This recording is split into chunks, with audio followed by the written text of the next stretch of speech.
Welcome to your seat at the table. I'm Rick. I got little gray white mama sitting over here. She's been behaving herself this day. This will be my third video of the morning, and she has not come over here and climbed all over everything. She's just sitting here over here beside me and behaving herself.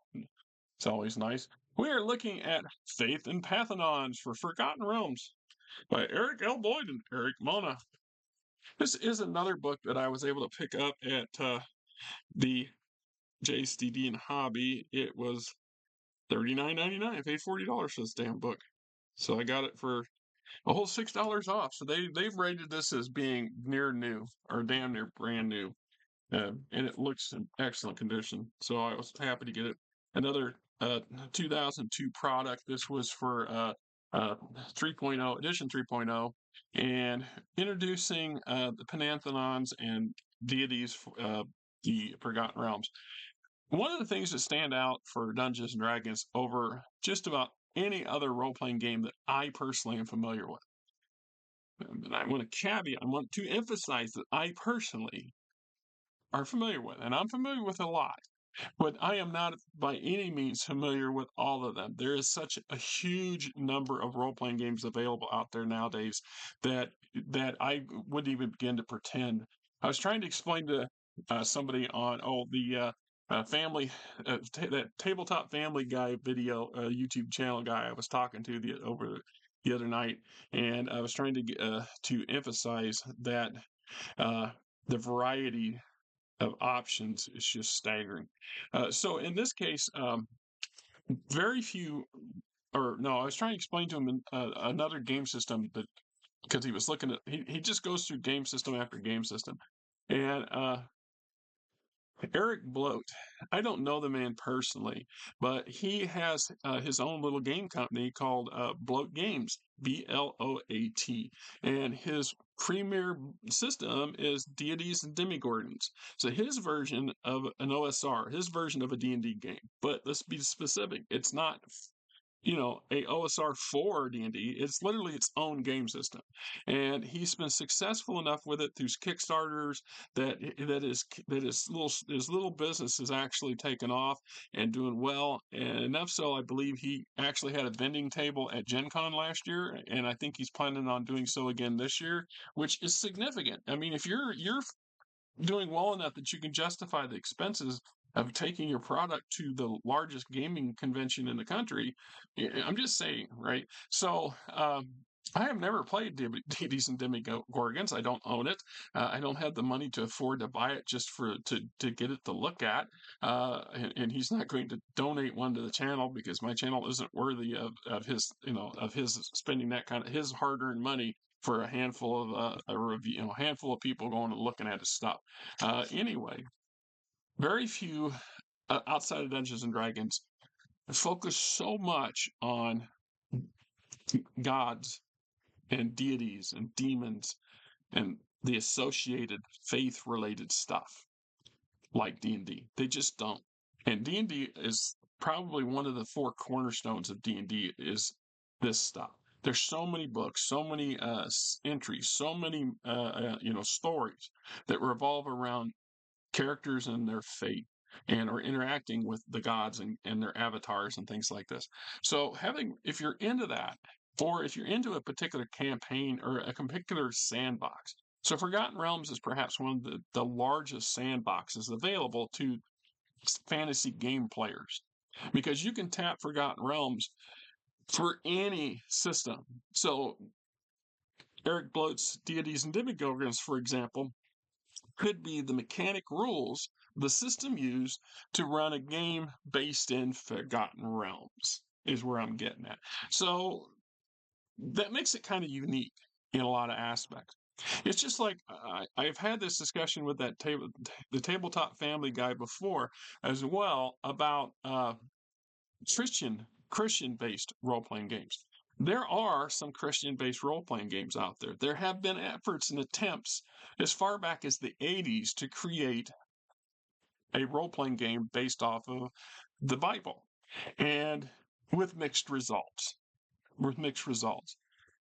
And I think I have played one that somebody else owned, and it wasn't a bad system, the stigma that come with it for a lot of players, though, is it's a Christianity trying to ram itself down our throats in some people's perspectives. Other perspectives is there's certain elements that a Christian RPG really can't cover well because it's not Christian, and that runs into issues that way, in my opinion. So the fact I was able to pick this up, and this has been probably 2, 3 years, 4 years ago, 5 years ago. It's been a few years since I got it.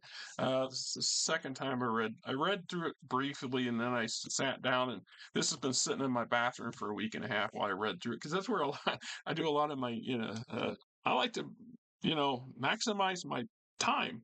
So if I have a time where it's like at work, if my truck is running and pumping stuff out of a tank in the ground, it could take an hour or more for that tank to fill up. So I'm in the truck reading or watching YouTube videos or making commentary on other people's stuff, because I'm trying to kill time. It's just the same thing in the bathroom. When I was younger, I used to always, I pissed off my wife and I pissed off a number of girlfriends over the decades that I used to always have a book in hand. We'd go out to dinner and we'd go to dinner and I'd be sitting there, I'd crap my book out and start reading my book. I'm ignoring the person I'm having dinner with because I was a moron. I mean, I really was self-centered in that aspect. I didn't see the value in having, pointless chitter chat. And age changes you somewhat a lot of that, which is ironic because if you listen to me enough to know you give me half a chance, I will chatter all damn day long or until I run out of breath, which takes a while. So, we got the contents, the major deities of Faerun, and I am not going to go through all of them. There are a slew of them.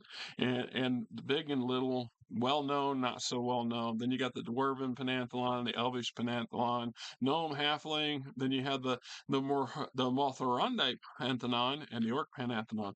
The Moranthe Pantheon, and I'm pronouncing it wrong, Mulhorandi. So there's this a couple ancient civilizations in South Central Faerun that mimic Egypt and the areas around it. So their gods are similar to that. That's kind of what they're going with. Then we get into chapter 3, places of worship. So we have the Abbey to the Sword Coast, the Dark House of Ceraloon, and then we have the Wyvern Stones of Hullock. So pre-generated locations. Chapter 4, the Champions of Faith. So we have prestige classes. So we get things like the Doom Guide, the Dread Masters, and then the feats, appendix feat descriptions, salient divine abilities, repost domains, sidebars.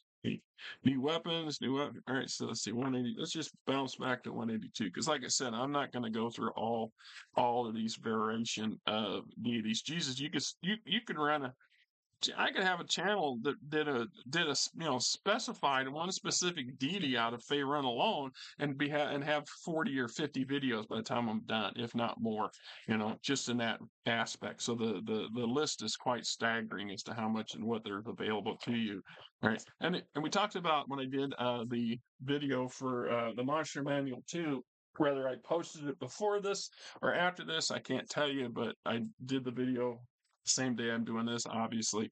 The artwork in here is somewhere that there's a lot of pastel colors to it. There's a lot of the artist is definitely a different style from some of the later and newer stuff, which kind of throws you off a little bit if you're worried about that sort of stuff. I mean, the artwork, like the Elven Pantheon, I'm looking at this and I'm thinking, this is actually not that good. This is good. I could done this good, and I'm not a good artist. I could do this. I could not do this very well, right? Just saying, a little simple, excuse me, a little too simple, right? Just saying. All right, so 182. Let's bounce back here a little bit. Take a look at the prestige stuff. It goes, okay, Champions of Faith, Yarkanane. Okay.